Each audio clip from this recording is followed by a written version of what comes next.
আমরা এমন একটা সময় দেখতে পাচ্ছি পুরো দেশের মধ্যে, দেশের প্রেক্ষাপটে, রাজ্যের প্রেক্ষাপটে, যেখানে এমন দুই উভয় সরকার আছে। কেন্দ্রে আমরা আরএসএস বিজেপির এক সরকার দেখতে পাচ্ছি যে প্রতিনিয়ত 2014 পরে একটার পর একটা এমন নীতি নিয়ে আসছে যা জনবিরোধী নীতি।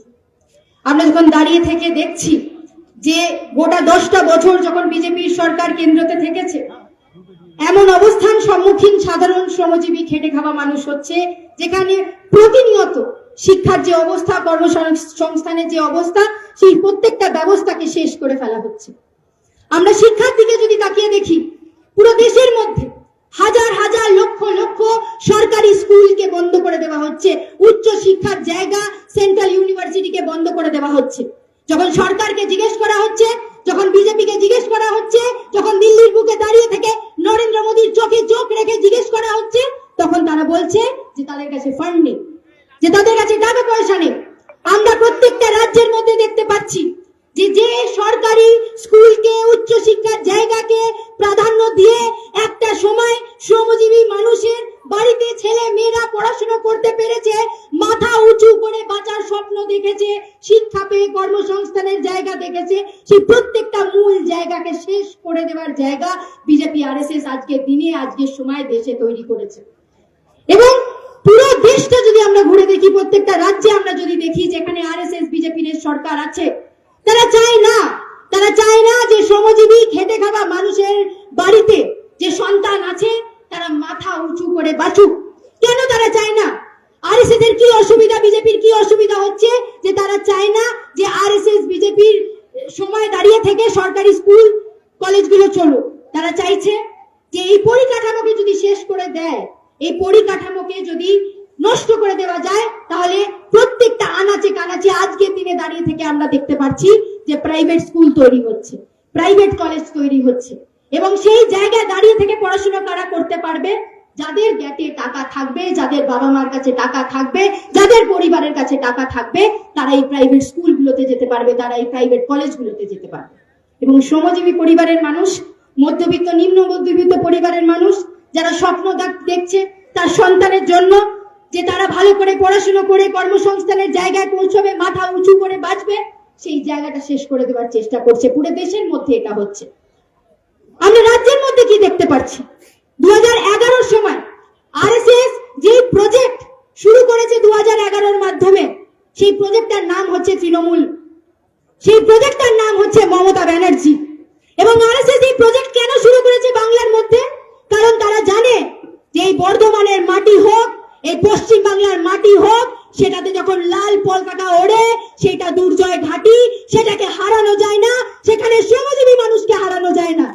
এবং সেই শ্রমজীবী মানুষকে, এই শ্রমজীবী মানুষ যখন ঐক্যবদ্ধ হয়েছে এই পশ্চিম বাংলার মাটিতে, যখন শ্রমজীবী মানুষের জায়গার কাছে শিক্ষা পৌঁছেছে, আলো পৌঁছেছে, কর্মসংস্থান পৌঁছেছে, ভালো স্বাস্থ্য কেন্দ্র পৌঁছেছে, গণতান্ত্রিক অধিকার পৌঁছেছে, সেই জায়গাটা নষ্ট করে দেওয়ার জন্য আরএসএস এর প্রজেক্ট তৃণমূলকে পাঠানো হয়েছে পশ্চিম বাংলার মধ্যে। এবং 2011 পর থেকে আমরা দেখতে পেয়েছি পশ্চিম বাংলার মধ্যে ঠিক একই রকম ভাবে যেভাবে আরএসএস বিজেপি পুরো দেশের মধ্যে কর্মসংস্থানকে বেঁচে দিচ্ছে, যেভাবে শিক্ষাকে বেঁচে দিচ্ছে, ঠিক মমতা ব্যানার্জি সেই প্রজেক্টটাকে সাফল্য করেছে পশ্চিম বাংলার মাঝে। আজ বিভিন্ন জেলায় যখন এই পদযাত্রা যাচ্ছে, যখন কোচবিহার থেকে এই পদযাত্রা শুরু হয়েছে, বিভিন্ন পঞ্চায়েত এলাকা দিয়ে যাচ্ছে, আমরা তো দেখতে পাচ্ছি যে যে সরকারি প্রাইমারি স্কুলগুলোতে আজ পরিকাঠামো হওয়ার কথা ছিল, সেই সরকারি স্কুলগুলোতে আজকে টিচার নেই। 10টা ক্লাসকে মিলিয়ে একটা টিচার বসে আছে কোথাও কোথাও, কোথাও কোথাও 20টা বাচ্চা। তাদেরকেও বলা হচ্ছে যে কাল থেকে আর স্কুলে পড়তে আসতে হবে না, কারণ দরকার নেই পড়াশোনা করে। এই রাজ্যের মধ্যে পড়াশোনাকে লাটে উঠিয়ে দিয়েছে যে মুখ্যমন্ত্রী আছেন। এবং কেন তারা করছে? এই বর্ধমান দিয়ে যখন আসছিলাম মেমারি, তখন দেখছি বড় বড় হোর্ডিং দিয়ে Magnus global school, mission school, modern school, এই স্কুলগুলোকে কেন খোলা হচ্ছে? এবং সরকারি জায়গায় পড়াশোনা কেন হচ্ছে না? কারণ এইগুলো করলে এই সময় দাঁড়িয়ে থেকে যে সরকার আছে তৃণমূলের, তাদের কারি কারি টাকা করতে সুবিধা হয়। এবং তারা চায় যে যদি সরকারি স্কুলগুলো চলে, তাহলে মমতা ব্যানার্জিকে ট্যাক্সের টাকা সেখানে ইনভেস্ট করতে হবে। এবং যদি সরকারি স্কুল না চলে, তাহলে মানুষের থেকে টাকা আদায় করে কারি কারি এই বেসরকারি স্কুলগুলোকে চালানো যাবে। তাতে তৃণমূলের নেতা মন্ত্রীরা অলিতে গলিতে গলিতে ফুলে ফেপে ঢোল হবে, এটাই তাদের মকসদ। তাদের মকসদ নয় যে সাধারণ মানুষ কি করে শিক্ষা পেতে পারে, তাদের মকসদ এটা নয় যে কর্মসংস্থান কি করে হতে পারে। এই পূর্ব বর্ধমান, আরেকদিকে পশ্চিম বর্ধমান, এই পূর্ব বর্ধমানে কৃষিকে ভিত্তি করে এবং পশ্চিম বর্ধমানে শিল্পকে ভিত্তি করে যে স্বপ্ন বাংলায় বামফ্রন্ট দেখিয়েছিল এবং যে স্বপ্নের আধারে মানুষ চলছিল, একদিকে পশ্চিম বর্ধমানে শিল্পকে শেষ করা হয়েছে এবং পূর্ব বর্ধমানের মধ্যে কৃষিকে শেষ করা হয়েছে। এটা তাদের ষড়যন্ত্র। তারা ষড়যন্ত্র করে শিল্পকে বাংলা থেকে তাড়িয়ে গুজরাটের নরেন্দ্র মোদীর হাতে করে এসেছিল। এটাই মমতা ব্যানার্জি, এটা ভুলে গেলে হবে না। তারা শিল্পকে এই বাংলা থেকে তাড়িয়েছিল যাতে আমার জেনারেশনে যেসব ছেলে মেয়েরা পড়াশোনা করে বাংলায় থাকার স্বপ্ন দেখেছিল, তাকে আজকে সুদূর রাজ্যে চলে যেতে হচ্ছে বাংলাকে ছেড়ে। কর্মসংস্থানের কি জায়গা? পুরো দেশের মধ্যে যদি আজকে আমরা দেখতে পারি, যবে থেকে বিজেপির সরকার এসছে এবং 11 সালে তৃণমূলের সরকার এসছে, কোথাও শিল্প নেই। এই পুরো জেলার মধ্যে শিল্প নেই।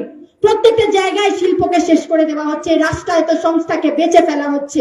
আমরা সেল থেকে ভেল, এলআইসি, বিএসএনএল প্রত্যেকটা রাষ্ট্রায়ত্ত সংস্থাকে বেচে দেওয়া হচ্ছে। এবং কার জন্য বেচে দেওয়া হচ্ছে? আদানি আম্বানিদের জন্য, কর্পোরেটদের জন্য বেচে দেওয়া হচ্ছে, পুঁজিবাদী শক্তিদের জন্য বেচে দেওয়া হচ্ছে। কেন বেচে দেওয়া হচ্ছে? যাতে তারা কারি কারি টাকা করে এই ভারতবর্ষের মধ্যে বাঁচতে পারে। এবং শ্রমজীবী মানুষের কি অবস্থা হচ্ছে? সে আয় দিন প্রতিদিন তাদের যে অধিকার, সেই অধিকার থেকে বঞ্চিত হচ্ছে। আমরা দেখতে পাচ্ছি প্রত্যেকটা আদিবাসী এলাকায়, মার্জিনালাইজ কমিউনিটি, যেখানে দলিত আদিবাসী কমিউনিটির লোকজন থাকে, সেই প্রত্যেকটা জায়গায় আমরা দেখতে পাচ্ছি স্কুলের ব্যবস্থা নেই, শিক্ষার ব্যবস্থা নেই, কর্মসংস্থানের ব্যবস্থা নেই। এবং এই করে এমন একটা ভারতবর্ষ এবং এমন একটা রাজ্য তৈরি করার চেষ্টা করছে এই আরএসএস আর তৃণমূল মিলে, যেখানে সাধারণ মানুষ যাতে আর বাঁচতে না পারে, যাতে সাধারণ মানুষের কাছে গণতান্ত্রিক অধিকার না থাকে, যাতে সাধারণ মানুষের কাছে মাথা উঁচু করে বাঁচার লড়াই না থাকে এবং নিজের অধিকারের কথা বলার অধিকার না থাকে। এরা চায় যাতে সাধারণ মানুষের মায়ের মাটিটা যদি ছিনিয়ে নেওয়া যায়, তাহলে সাধারণ মানুষের যে লড়াই, যে অধিকার, সেই অধিকারটা শেষ করে দেওয়া যাবে। কিন্তু এই পদযাত্রার মাধ্যম দিয়ে এবং এই লাল ঝন্ডার লড়াইয়ে আমার বর্ধমানে মেমারিতে মানুষকে, এখানে যারা এসেছে তাদেরকে নয়া করে বলার কিছু নেই। এই মাটি সংগ্রামের মাটি, এই মাটি লড়াইয়ের মাটি। এই মাটি প্রতিনিয়ত দেখেছে যে কোন তৃণমূল আর আরএসএস হুঙ্কার দিলে সেই লড়াইকে লড়াই যায় না, জেতা যায় না। এই মাটির শ্রমজীবী মানুষ, এই মাটির কৃষক সমাজ দেখিয়েছে যে লড়াই কিভাবে লড়তে হয় এবং সেই লড়াই লাল ঝান্ডা লড়ে জিতেও এনেছে। এবং তাই জন্য আগামী সময়ে আমরা যখন নয়া বাংলা গড়ার কথা বলছি, তখন শিক্ষাকে বাঁচানোর কথা বলতে হবে। কারণ যেভাবে শিক্ষাকে শেষ করে দেওয়ার চেষ্টা করছে, তারা চাইছে যে আগামী প্রজন্মকে শেষ করে দেওয়ার। যদি আগামী প্রজন্মের কাছে শিক্ষা না পৌঁছায়, যদি তাদের কাছে চেতনা না পৌঁছায়, তাহলে তারা তাদের গণতান্ত্রিক অধিকার জানবে না। এবং যদি তাদের কাছে গণতান্ত্রিক অধিকার না থাকে, এই বাংলাকে বেঁচে দেওয়ার জন্য যারা আজকে আরএসএস তৃণমূল হাত বেঁধেছে, তাদের আরো সুবিধা হয়ে যাবে। আগামী দিনে আমরা যেভাবে জোট বেঁধেছি, শ্রমজীবী মানুষ যেভাবে জোট বেঁধেছে, মহিলারা যেভাবে জোট বেঁধেছে, যেভাবে প্রান্তিক মানুষ জোট বেঁধেছে, সবাই মিলে একত্রিত হয়ে শ্রমজীবী মানুষের এই লড়াইকে বাঁচাতে হবে। এবং সেই লড়াইয়ের নাম হচ্ছে লাল ঝান্ডাকে বাঁচানোর লড়াই। যারা প্রতিনিয়ত চেষ্টা করছে আরএসএস আর তৃণমূল এই রাজ্যের মধ্যে, দেশের মধ্যে লাল ঝান্ডাকে কমজোর করে, তারা চেষ্টা করছে যে পুঁজিবাদদের হাতের ওপরে দেশটাকে বেচে দেবে। তাদের লড়াইকে আমাদের ভাঙতে হবে এবং লাল ঝান্ডার লড়াইকে শক্তিশালী করতে হবে।